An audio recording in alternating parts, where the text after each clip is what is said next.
चौबीस घंटे राज्य में पाग मुख्यतः भाव सुखिला रही। केतक स्थान में दिन तापमात्रा 35 डिग्री कि अधिक रेकर्ड कर सर्वोच्च दिन तापमात्रा भवानीपाटना 35.4 डिग्री सेल्सियस रेकर्ड कर पुरी में आम 24.8 डिग्री सेल्सियस रात्रि तापमात्रा रेकर्ड कर उपकूल ओडिशा रे राज्य मध्य को प्रवेश करुवा उष्म जलीय बाष्पूर्ण वायु प्रभाव में प्राय अंचल स्वाभाविक तुलन में 2 ରୁ 4 डिग्री जाए रात्रि तापमात्रा अधिक रोचे। दिन तापमात्रा आम केतक स्थान 34 डिग्री रही। भुवनेश्वर में गतकाली 34.6 डिग्री सेल्सियस दिन तापमात्रा रेकर्ड कर आमर जोटा रोचे रात्रि तापमात्रा 22.6 डिग्री सेल्सियस रेकर्ड कर कटक 33.2 डिग्री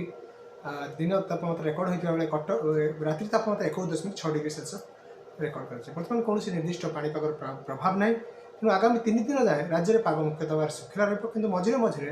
आकाश में मेघुआ पाग रही संभावना रही कारण गोटे गुरुचाप बड़ ओडिशा उपकूलस्थ बंगोपसागर अंचल सक्रिय रही जहाँ प्रभाव में जलीय बाष्पूर्ण वायु राज्य मध्य को क्रमागत भाव प्रवेश कर या प्रभाव में आगामी 24 घंटा उपकूल ओडिशार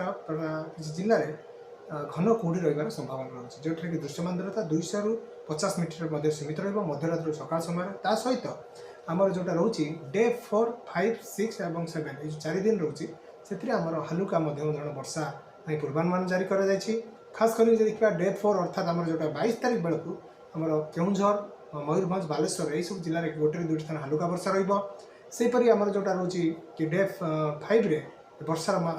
विस्तृति धीरे धीरे वृद्धि होगा और जोटा कि 24 और 25 किसी जिले में वर्षा संभावना रही उपकूल ओडिशा खास करके आज दिन तमाम भुवनेश्वर आमर मुख्यतः भाव हालुका पवन रही आकाश निर्मल और दिन तापमात्रा 34 ରୁ 35 डिग्री मध्य सीमित रही संभावना।